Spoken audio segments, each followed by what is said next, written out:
All right, great. And you'll keep an eye out and just let folks in as they go into the waiting room? I turned it off. They're just. Okay, great. Oh, great. Okay. So yes, thank you everyone for joining us. This is just part of an activity that we like to do once we've produced an annual report that kind of gives a good summary of what happened and took place in the last 12 months. And especially with the situation going on in Haiti, we thought it was an important opportunity to kind of share with you all, the Executive Funders Circle, folks who are committed at a deeper level to the work of the organization.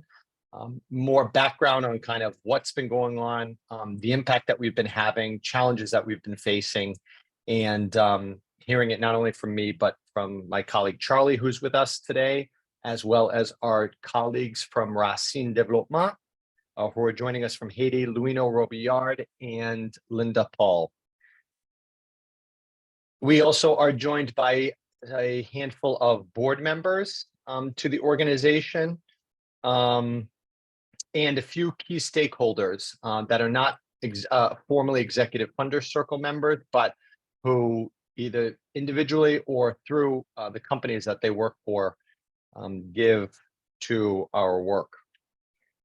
So to get right into the presentation, the plan is really to kind of just in summary, the report is accessible to everyone. It's been shared on social media. It is been emailed out to our network, and it is also available on the website. So I'm not going to go through every page and every line, since that's accessible already to everyone. I just thought I'd highlight kind of key components of it, right? That really kind of put the year into perspective, not only kind of, the impact in the year that we just had in 2022, but how that, of course, tees things up for this year and for the near future. I'm also going to share some additional information that's not included in the report that's related to what we've got going on right now and our plans for 2023, as well as, of course, addressing the current situation in Haiti, how that impacts our work, and what Racine is doing to manage that reality, as well as leave time for questions and answers later on. So let me share my screen so we can bring up the annual report.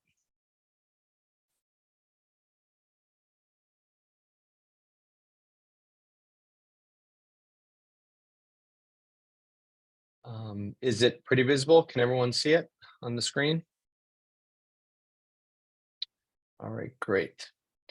So again, this is our effort to really take numbers that we have measured all year round and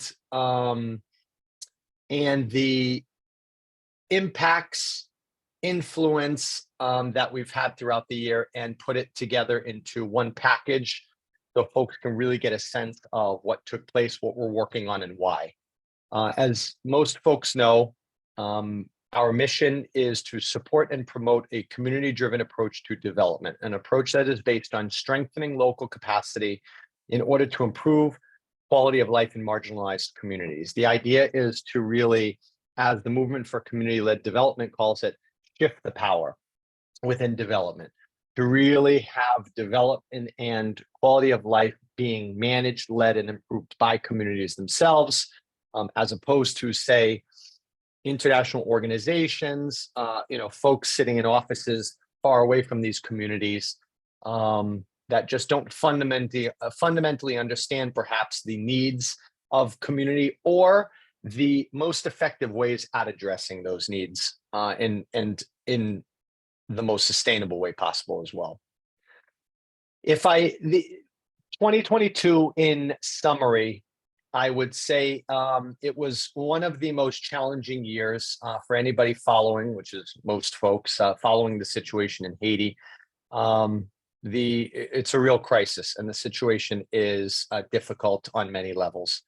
And yet, what it also demonstrates is that our program is able to be effective and successful within that very, very difficult, tough circumstances. Now, things are vulnerable, and we'll get into some of the ways that both individuals we work with are impacted by the current situation, but also the way that our work has been impacted, and some ways in which it has prevented us from carrying out all of our goals. And the situation remains very vulnerable. I mean, every month something else is going on that has an impact on our work. But with that being said, what we've also noticed is that under these circumstances, the crisis and the circumstances and the challenges actually, in a way, reinforce the message that we push and are sharing with the folks that we work with on Lagunav. About, there really is just, you can't depend on anybody else to kind of make changes in your community, especially right now. It really starts with you. You can't sit around waiting for anybody. If things are going to change, if things are going to happen, you got to look internally, look at what you have to work with, look at what partners you already do have access to, and take care of this yourself. And under these circumstances, that kind of gets re-emphasized and reinforced. And we've seen in some ways that be something that exists more naturally on Lagunav, likely because of it being an island and having to kind of fend for itself, not having a major government support or presence for way before the current crisis, but also something that under these circumstances is reiterated. Some kind of just general numbers that demonstrate the impact that we did have in 2022, which is really, we don't necessarily know these numbers, right? Walking into throughout the year. It's only afterwards when we pull from documents that we're using and to track the impact that we really get a sense of the impact that we're having. Some of these numbers, population affected by our work, 65,000. Racine is now working in a large majority, especially of the island, where sections that have the largest populations. Together, we provided 1,100 hours of training. Over 200 community leaders were part of some sort of trainings, capacity building trainings. And some of those, we get into some of the details and list them. Some of them are very kind of organizational management, leadership, capacity building work. And then some of it is skills like driving a motorcycle and things like that. This is one of my favorite statistics, in the sense that it really not only tells kind of the type of work that we do, who we are, but the success that we have really mobilizing and engaging communities, where 100% of the communities we invest in also provide local funding. And there's really creative ways that they're doing this, not just kind of collection of taxes on livestock that's sold at local markets by locally elected officials, but also leveraging members of the diaspora and groups of the diaspora that left Lagunav, that now live in another country, that are continuously looking for ways to give back and support development and the building of infrastructure on the island.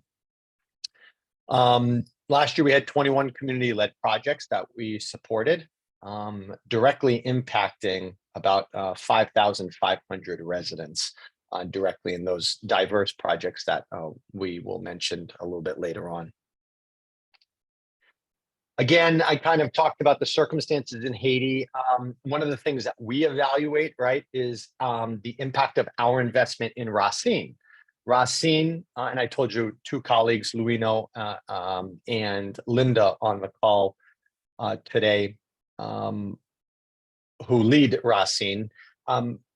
Our investment in them in order to be able to effectively implement the project and program on Lagunav.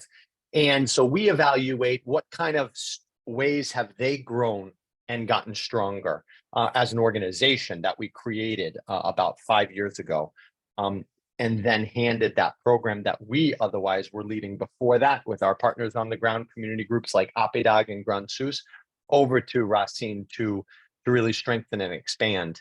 And while some of these numbers, as I mentioned, Racine is now serving about 75% of the island. There are a few communal sections of the island that are much harder to get to and even access, communicate with because of lack of reliable cell phone service and things like that. One of the areas that did get impacted negatively, the situation in Haiti, was the percentage of the work plan, the original goals that Racine set out for 2022. Only about 78% of that work plan was completed. Now, that's a combination, I would say, and Roby can speak to this a little bit later. But some of that may be slightly ambitious program. You know, we set goals, everybody sets goals, and you know, at times you meet all those and exceed them, and sometimes you can't. And under the circumstances, it's pretty understandable that a portion of those could not be completed. That being said, I mean, there was a tremendous increase in the number of community projects, 91% increase in the number of community projects that were supported in 2022 versus 2021. Two new programs, which my colleague Charlie will speak a bit about shortly. New local partners, which I think is really a promising and exciting. You know, collaborations don't happen as often as they should within international development, and I think that's because every group is often trying to do a lot with limited resources and time and money, and so kind of building partnerships, taking the time and figuring out how to collaborate with other groups doesn't happen as often as it should, and Racine has done that very effectively. Working with 4 new local partners that are working on major infrastructure projects on the island.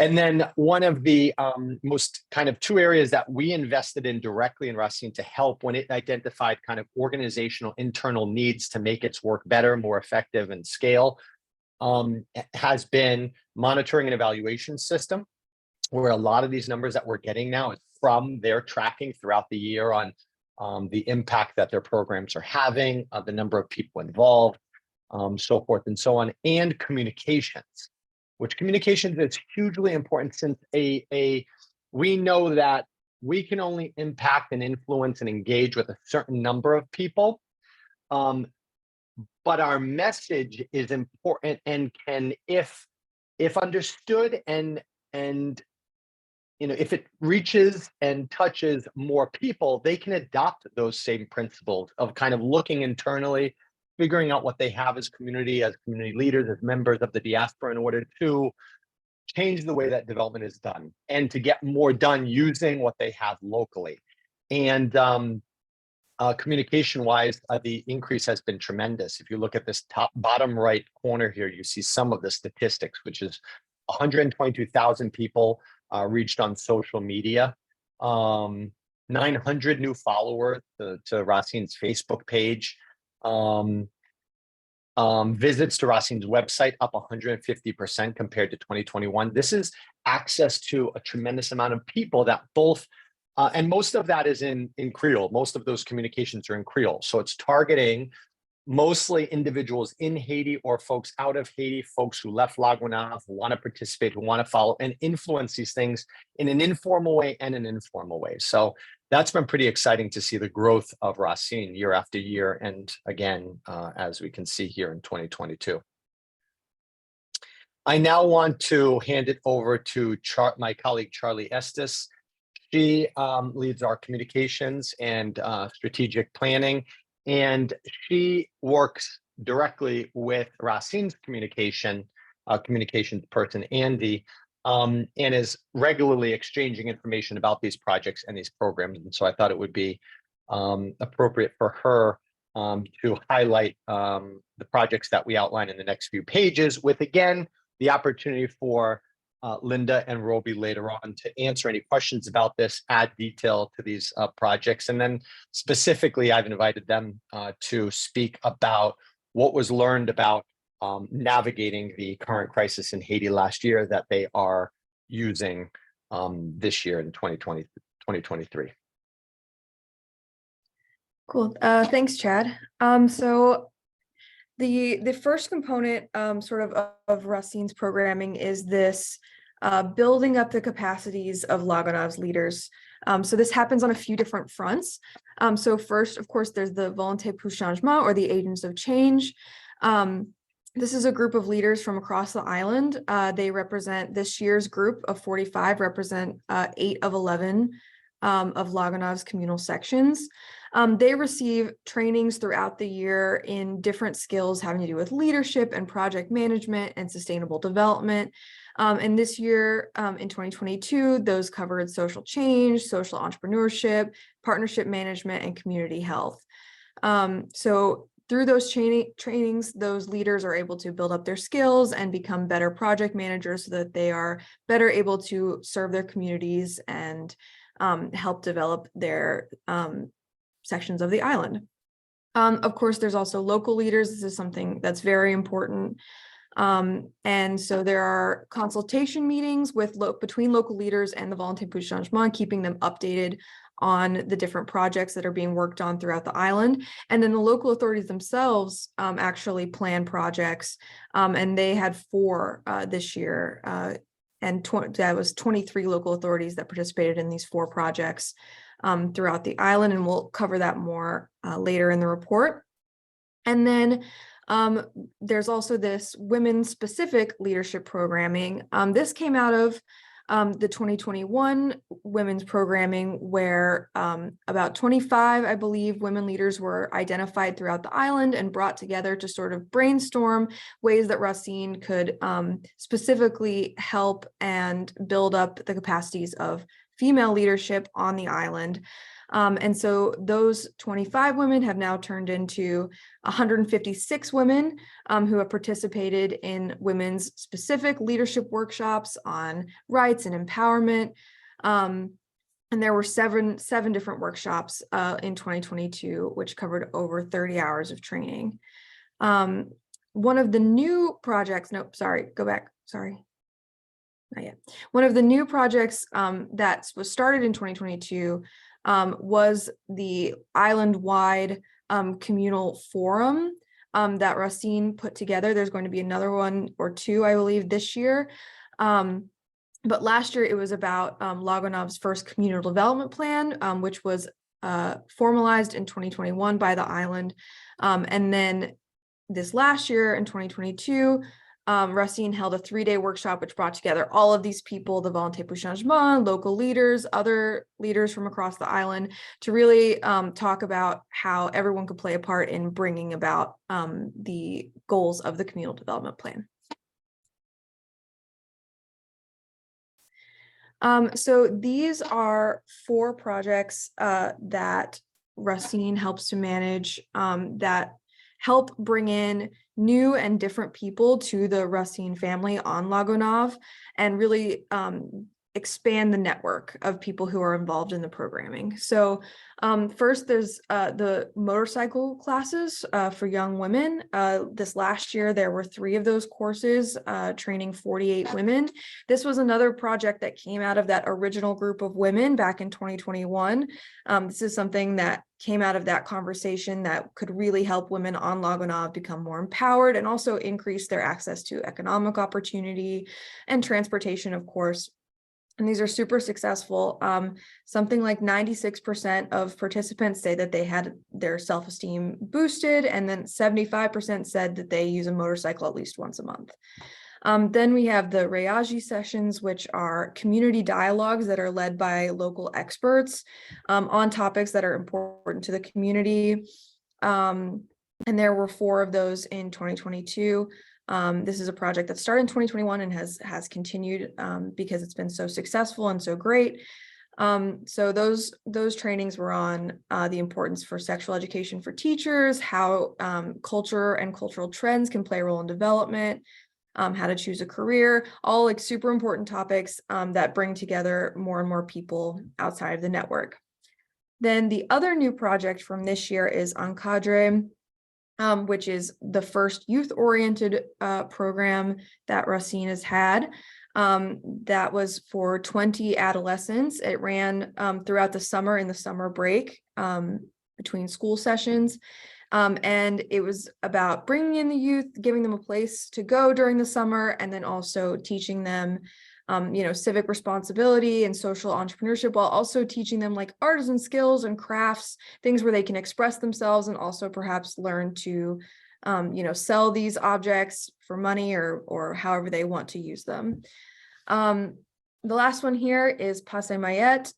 This is knowledge. These are knowledge sharing workshops. So after the Volonté pour Changement or Agents of Change receive a training from Racine Développement, they can then go and replicate that training for others that are not inside of the Volonté pour Changement circle. So they get to bring in more and more people to get these trainings to help build up their skills in the same like project management and leadership, so that they can also become leaders in development throughout the island. And that reached an additional 415 people, which is great.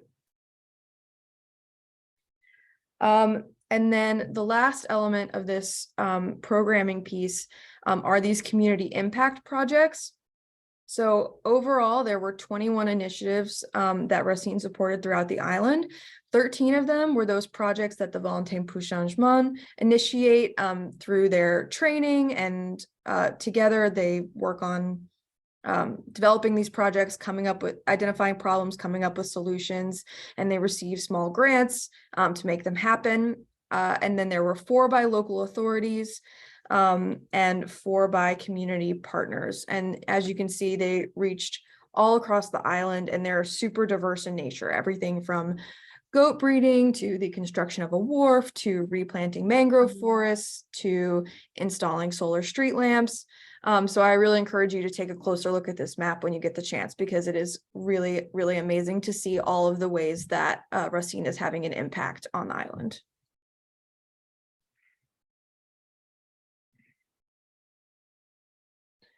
And, it's really worth repeating that a lot of this work obviously is thanks to you all. I mean, your continued support, specifically with these larger reoccurring donations that, you give as an executive funders circle member, the support of other key stakeholders on here. This is a constant, regular kind of partnership, right? That encourages and injects support behind these community-led, community-initiated actions that, as you can see, is building serious infrastructure and really changing and creating access to things that people need on a daily basis, either economically, health-wise, agriculturally, whatever the case may be. But also, while we have them here, recognizing the tremendous effort that this takes from Racine's leadership. I mean, to be constantly out and on motorcycles around the island, working with these leaders, finding these leaders, understanding their projects, supporting these leaders as individuals through workshops and trainings, finding partners, managing all the logistics. And that is really thanks to, Roby's understanding of community-led development and leadership, and Linda's leadership. Linda is actually the Racine's first ever employee. She was the first member of the staff to be hired for Racine when it first became an organization, and has been the field director since, leading a staff and helping to support all these projects and all these activities every year that you see under extremely tough circumstances. She lives in Port-au-Prince and has to deal with, going back and forth from the island in very tough, at a very tough moment in time for Haiti. One of the most exciting projects that we've got coming up is the La Gonâve Community Leadership and Development Center. This is a state-of-the-art facility that we are building on the island in order to provide a permanent resource for our work, for our leaders, and that will really be a center, a hub of community-led development, not only for La Gonâve, but for Haiti and even for the region, with the plans that we have for the organization in the future. And this is a facility that will help train generations of La Gonâvians and generations of leaders to come. We have designed it in partnership with Daniel Elie of Un Studio, who is a well-known Haitian architect who is responsible for most of the restoration projects that have taken place on Haiti's most historical monuments and landmarks. And while this is obviously a tricky time to carry out any type of project, including a large project like this, with this solid team that we have between the Racine team on the ground on La Gonave, who know the partners, who know the owners of the construction material locations, who know the individuals who run engineering firms, and Daniel Eli and Moon Studios, decades of experience doing this work. We are taking one step at a time, evaluating what can be done and doing it as we can do it. And tomorrow you'll start seeing a campaign that's being officially launched tomorrow, Spring to Action. It's being launched on World Water Day, and this is the next and final step that needs to take place before construction takes place, and that is drilling water underneath in the land where the facility will be built in order to tap into an underground well that will be combined, with rainwater collection system in order to provide the facility with all the water that it needs. The entire facility will run on renewable resources, including solar power, to be electrified and energized. And so this is something that you're going to see more and more of us working on, and hope you can, support in serious ways so that we can bring this exciting project to fruition. Our next challenges, activities that we've got coming up, things that we're working on in order to really not only kind of strengthen Racine's footprint and impact in La Gonave and in Haiti, but we also are doing more to kind of get these concepts and our experiences out there for others to kind of learn from, benefit from, in order to have more of to change development at a larger scale, right? Do more of that shifting the power. So that includes thought leadership activities. Roby and I are currently working with the Movement for Community-Led Development.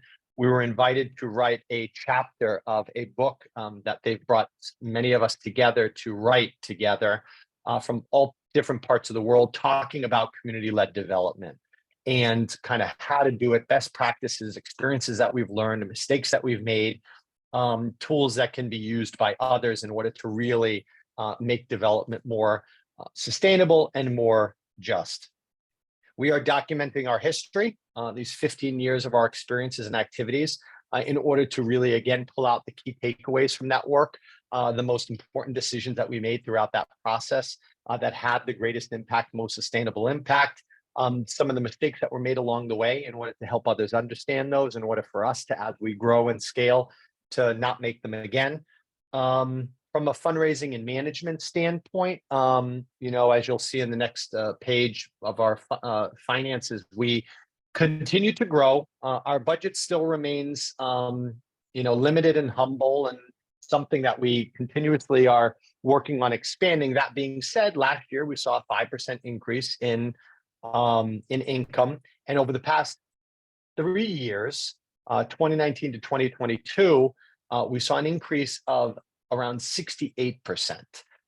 So really seeing that things are starting to pick up and change. One of the strategies we're using this year is grants. We have teamed up with a grant writing partner in order to identify foundations and grant giving institutions that are like-minded, that support our type of work. And we're set a goal of about 3 to 4 letters of intent sent out each month, and between 1 to 2 full proposals sent out to different foundations each month, in order to recognizing that as a great opportunity to find more partnerships and more resources for many of our projects. We welcomed Brenda Honeycutt to the board of directors earlier this year. She's a director with Merck. And next month, which is this is a pre-announcement, the former DC Attorney General Carl Racine will be joining Roots of Development's board. Really excited to have these two powerhouse players that obviously are committed to the organization, support as individuals, but also open doors and help us access other partners and resources and support for the work that we do, so we can continue to grow in these various different ways. I mentioned some of the financial aspects here. I think the biggest things to point out is obviously year-over-year growth. Last year we had 5% increase in overall revenue. 80% of our expenses go to programs. That is well above the kind of industry standard or baseline that that is recommended for nonprofit organizations. Overall budget is something that I'm really focused on increasing, and we're doing that strategically through, I said, grants, and also every year we increase our corporate partnerships. That is primarily through board relationships through the board of directors. And obviously, looking for all of you to year after year, just as these needs continue to be there. We have more and more activities that we want to engage in, that we identify as being strategic to having a bigger and stronger and more sustainable impact. We ask that everybody continue to increase their giving every year in order to support in various different ways as we grow. In the report, we highlight some of the key folks that make a difference every year in the organization, and that includes all of you, the Executive Funder Circle, which is a big kind of important and group we're grateful for. And our board of directors, which are just the backbone of the organization, listed here. Diverse backgrounds, diverse work professional experiences that really lend a lot of not only obviously support, but expertise to the organization, and are constantly working to identify other opportunities and resources to strengthen and grow the organization and its impact. And one of the largest and most important activities we do to raise support and awareness for our work is our annual event every year. This year it was our most successful event we've ever organized, thanks to, in part, a lot of these corporate sponsors that you see here. Venable being a major one that has given several years in a row now, along with Davis Polk, Mintz, Comcast, Latham and Watkins. These are partners that step up every year and support this annual event in order to make it a fun event and an inspiring event, and another opportunity in person to bring everybody together to talk about what it is that we are doing and where we are trying to get to in order to really change how development is done in the world. And I think that's more or less really kind of our annual report, what we did in 2022. I alluded to some of the things we're doing now.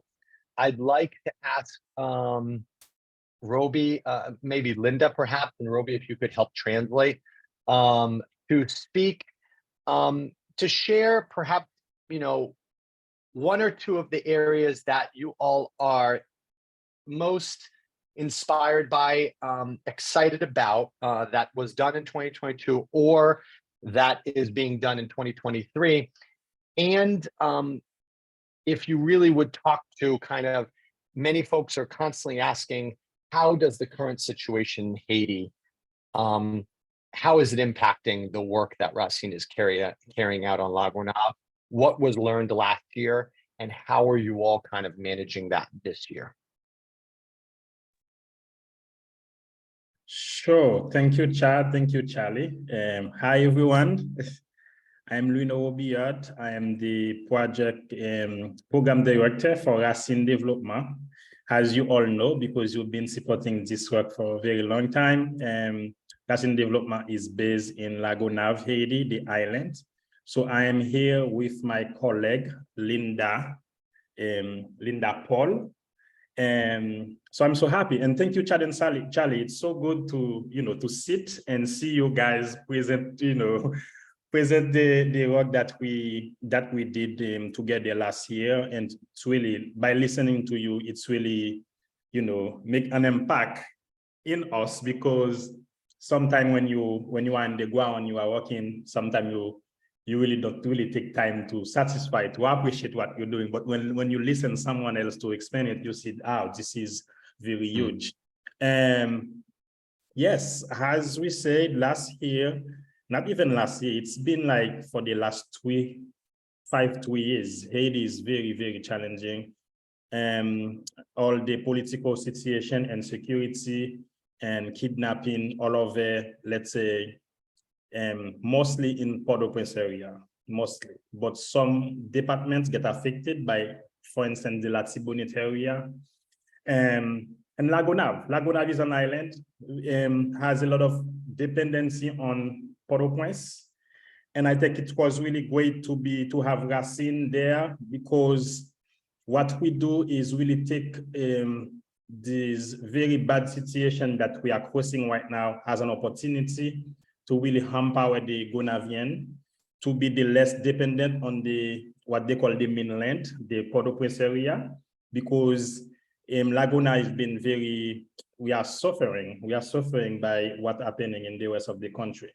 So we are so glad that we are able to achieve what we achieved 2000, even started after even the COVID, 2021, 22. As we can say, 21 and 2020 was the most impacted year for us, even it was chaotic in the country. But because of the work that we are doing, the way that we are working with the community, because what we do is really community-led development. So for us, it's really empower the leaders in Lagunav, either the community leaders, either the local authorities. And we can say the network that we are creating today, it's larger, and we see more involvement, like the diaspora, as Chad just mentioned, the diaspora of Lagunav. And because Lagunav is a place, the government doesn't care. Not many NGOs invest in Lagunav or working in Lagunav. So it's a really isolated and remote. When I say remote, not in terms of mountain, but really isolated area. Not a lot organization focus on Lagunav.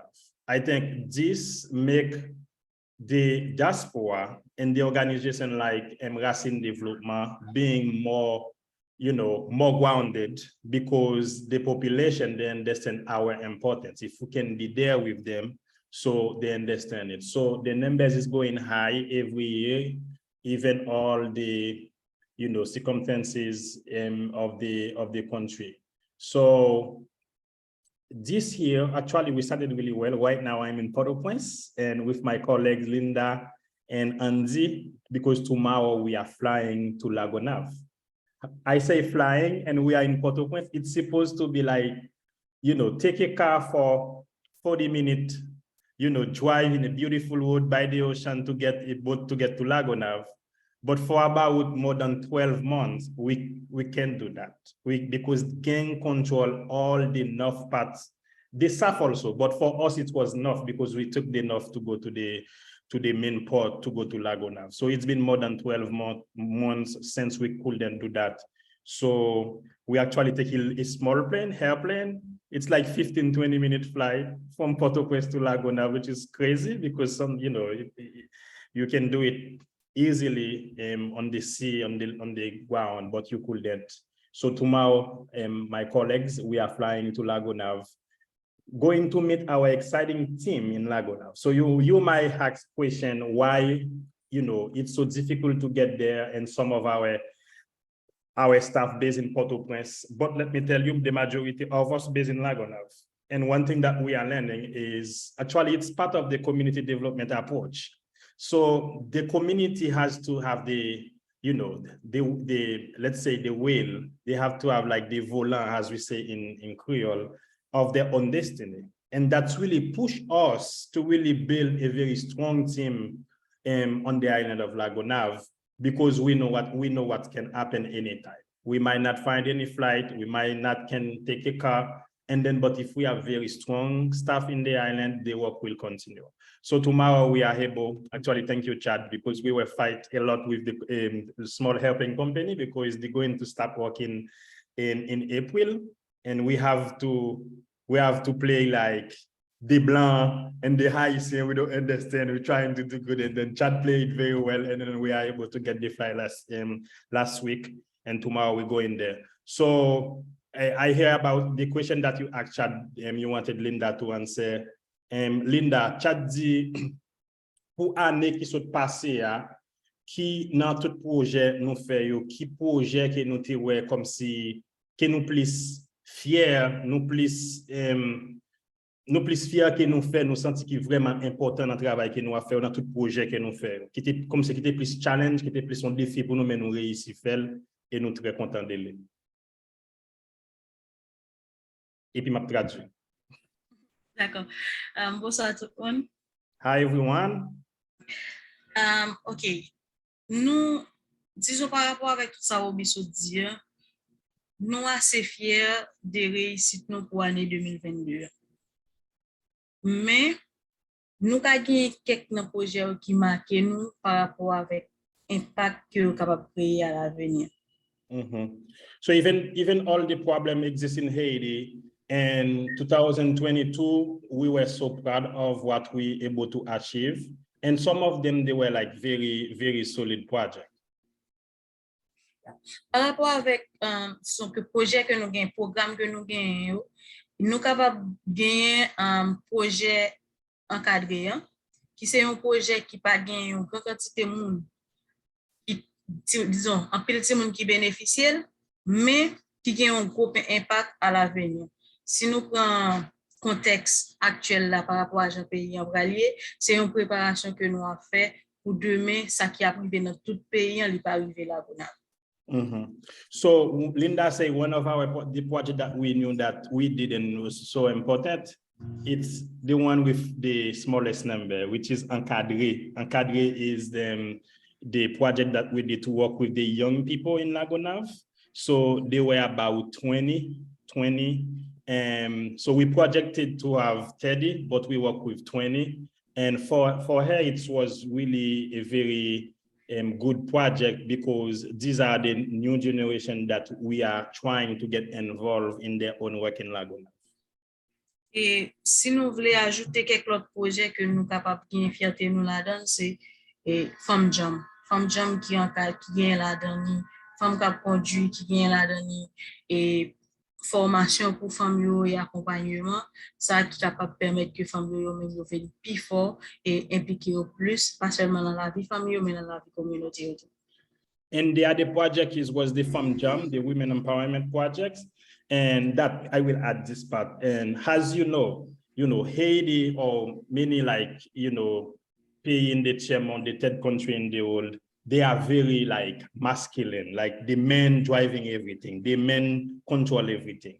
The last legislature, like we call the Congress or Parliament that we had in Haiti, they were about 135 or 40 members. We have only one woman. So can you imagine this? We have only one, actually she was a Senate. Between all the deputies and the Senate, we have only one woman. So that can already give you a picture of how the country is so controlling by the men. And you know what can happen, what will happen in third country, like Haiti, where third world country like Haiti, where corruption is everywhere and the men are everywhere. So the women empowerment project that we are doing in Laguna is really empower the women to really taking part of their own destiny, of their own community. So we were so proud of this project. We had like more than, what is the number, Charlie? How many women that we have trained on motorcycle? 48. We have 48 that we trained last year. It's still happening right now. And not only they to learn to teach them how to drive a motorcycle. You can say, oh, this is simple. Why only driving a motorcycle? But when you show a woman how to drive, just imagine the impact. Just imagine what that will empower her to do in the future. That's just motorcycle course really, push the women to really participate at the organization, at the project in their community. So they are really getting involved. And this project is very popular. It's very, before it's finished, we already have a list of women, young women waiting to get in the future promotion. Go ahead, Linda. M'ajouter plus sur dire. Merci. Bon, je n'ai pas besoin d'ajouter encore, mais pour finir, je pense que tout travail que nous avons fait, c'est tout package qui aide la communauté. Parce que nous sommes capables de dire, pour le moment, là, nous, c'est l'organisation qui permet que nous travaillons ensemble avec, et disons, organisation de base avec autorité en même temps. So we can say all the projects that we did and we are doing, they are all important. They are all important.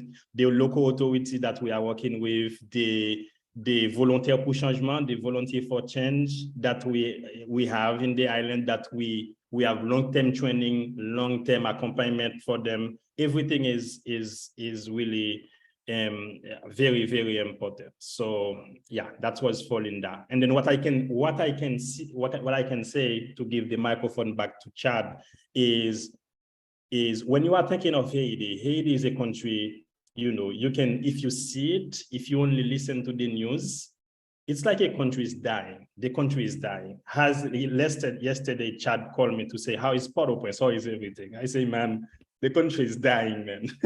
So, but it's because I'm just in Port-au-Prince. But someone in Kai, someone in Jeremy, of course they feel it, but they don't really see it the way it is in Port-au-Prince. So I think this should be an opportunity for really decentralization, like, you know, to really decentralize the pays, to put it somewhere else, you know, to give more power, more resources to the region, like to Lagonav, to the north, to Cap-Haïtien, all the cities, because everything is concentrated in Port-au-Prince. And now we can see it, everything. So that's why I'm so happy today to be here, where you're only talking about, you know, what's happening positive and what next. When I say what next, I'm referring to the center that we are projecting. And the center, it's not going to be like a center for Lagonav. It is a center for Haiti, because we will take people from everywhere in Haiti to bring them to Lagonav. They can stay there, they can learn from the Gonavian, and the Gonavian will learn from them. This center will be a center of a laboratory for the future of Haiti. This is where we will start everything, all these seeds, and then to go to spread, to plant the other parts of the country. So we are very optimism for a better future. Thank you. And before I'm actually going to turn it back to you, Roby and Linda, again, because I think, you know, I mean, there's, you know, this is a strategy we use both on a personal level in order to kind of stay committed, you know, to things and to stay positive and to keep focused on achieving things in the middle of a very, very tough situation. We stay focused on our work. We stay focused on the positive. We stay focused on what's working and not on things that we can barely control that may not be working. I do want you all to kind of talk about kind of how the situation did impact Lagonav, you know, from a personal level as Racine's staff, right, living in the country, to kind of organizationally and or partners and community leaders on the ground on Lagonav. I know that like everywhere in the world, you know, products, including food products, have gotten very expensive. You know, logistics are dangerous. And just before turning it over for folks who, in order to manage kind of questions and try to answer questions that folks have, I'd like you to share, if you have any, to share them in the chat, if you would, and we can kind of take a look at those and I can facilitate that and ask Roby and Linda those questions as we continue this. But Roby, Linda, would you speak about kind of, you know, how the current situation is impacting the work and how you plan to manage that this year? Linda, question c'est comment situation actuelle dans le pays, contexte insécurité, tout ça qui passe, li vraiment fait impact négatif sur le travail nous et comment nous compter pour nous surmonter pour nous continuer à faire travail nous année ça.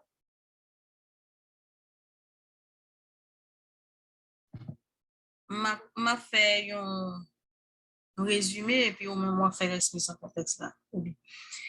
Et disons que situation li touche nous premièrement, nous capable dire dans transport là, qui vient faire même analyse qui nous fait dernière fois obi, qui fait que nous gagnons un coût élevé par rapport avec dépenses que nous avons fait pour aller la Gonave. Par exemple, j'en suis dit tout à l'heure, nous sommes capables de prendre seulement 2 heures de temps sorti pour arriver la Gonave. Et je dis là, nous prenons moins de temps, nous à peine pour 20 minutes, mais 20 minutes là, écoutez nous paquet. Et Yeah. maître, continuez.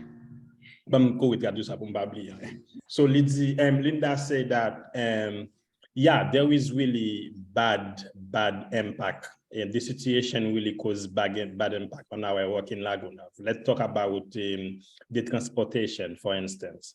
So for the team from Port-au-Prince to go to Laguna, of course we in the normal time we will take only 2 hours to get there. Now it costs us less, which is like 15-20 minutes by plane, but this costs us more money. That's for us. And let's say for the population in Laguna, these people, because there is the gas problem, there's no, availability of petrol in the country. So gas is very high. So even to from this place to other place in Laguna, it costs the population twice of money. So when we are doing our work, because our volunteer pour changement, les volontaires pour changement, they're coming from many places in the island, because we cover all the island for now. So it costs us more to bring all of them together. So it costs us like twice. So back 2000, let's say 2019, it was cost us like, if it was like 100 good, now it's 200 good. Okay, avancer Linda. Yeah. Et si nous retirons facteur stress, facteur doute et insécurité avec nos paquets de problèmes encore, nous sommes capables de dire situation actuelle là, vraiment, li mettez nous dans pression, comme si pour nous-mêmes, pour ne pas vraiment penser à même déplacer sur la caille nous pour aller des gens qui vraiment dans une situation qui peut-être que nous avons supposé à réfléchir pour l'hôpital au lieu de réfléchir avec le pays. Donc, par rapport avec ça, c'est que plan que nous gagnons, parce que moi-même personnellement, par rapport avec l'équipe la planifiée, nous avons supposé la Gonave une fois par mois, nous avons supposé faire une bien 2 voyages, passer plusieurs jours, etc. avec l'équipe là pour nous travailler ensemble. Mais qu'on y a la meilleure façon de nous gagner pour nous travailler ensemble, c'est par rapport avec Internet. Et Internet là qui va aussi facile pour nous l'autre bois, et par rapport avec problème gaz là, ou bien par rapport avec gaz là qui va problème signal, etc. Donc, ce qu'on y a là, c'est fortifier l'équipe que nous déjà gagné, qui là, on a blanc qui stable, rendre que au plus fort, et chaque fois nous avons possibilité de communiquer ensemble avec eux, ou bien planifier ensemble avec eux. C'est créer des outils qui permettent que nous sommes capables de faire travail dans tout. Si au cas où nous-mêmes nous pas gagner des possibilités, parce que nous avons pression avion là qui est en train de nous pas voyager, si toutefois l'équipe là elle-même est assez solide, la capable de prendre relève. Et discussion est capable de faire peut-être à distance, ou du moins c'est déplacer une équipe pour stable la Gonave pour un certain temps et puis capable d'entrer les plus possible. So it costs us a lot. So we stress a lot, not only us, but the community we are working with. So it's make us, when we are like making the plans for the year, so we have to leave a lot of like flexibility. So, and then at the community level, some people, they are very like uncertain about the future. So we lose a lot of people also. Some people, they love the country in the community. So this is really, really a lot. But one thing that we learn from it is exactly, I will add this part. So let's say Woods of Development was working on the island for 10 years. After 10 years, Woods realized that this work would have to be driven by the community, not by us like Woods. So they say maybe they bring up, they start the Racine Development, which is a local organization for Asian, for the Gonavian. So after 4 years, and then now Racine is 5 years and Woods is 15 years. So, and then for the community development, community leading development or sustainable development, it should be leading by the local people. It should leading by the local people. And this situation make us go a little bit faster than we were supposed to do. It's make a pressure on our back to really invest to the community leaders to really be there for the community. Because as Linda said, Linda was supposed to go back and forth 12 times, like every year. Like every month, she was to be there like for a week and back and forth. But now, because of the situation, it's maybe if we are there 3 months. So she said, that means I have to change plan. When I go, I spend more time and really train other people who can do my work. And then when I am not there, they can do the work. So this is kind of the lesson that we are learning. And the situation really make us go a little bit deeper and faster because this is the way it's supposed to be. So the local people, they have to be, the one who really, because they will be there, it's their community. They will be there forever. And that's why it's good to empower them to develop, to be there for themselves. Linda, comme tu as ajouté, comme tu dit, tu as ajouté quelques bagages. Yeah, merci. Merci, Linda. Merci, Wolby. I'm sensitive to everyone's time. I just want to point out that it's 1:30. Presentation was from 12:30 to 1:30. For the sake of the recording that we'll share after, we're going to end the recording now, but for folks who want to stick around and kind of do Q&A, we're happy to continue doing that in order to address any questions. If you didn't have a chance to ask any questions or put them in the chat, or you can't stay any longer, of course, we're always accessible. You can shoot us an email. Mine is, it's all of our emails are first initial, first name, last name @rootsofdevelopment.org. So mine is cbissonnette@rootsofdevelopment.org. Charlie's is cestes@rootsofdevelopment.org. And it's the same for Racine, just @racinedevelopment.org instead of Roots. And of course, you can find all that on our website. So thank you, everyone who attended this presentation. We really hope that you appreciated kind of the extra level of insight and detail and information. And we will continue to keep you updated via other communications and on all of our social media channels. And then for those folks who can stay in order to kind of continue some Q&A, we'll continue to do that now. Thank you.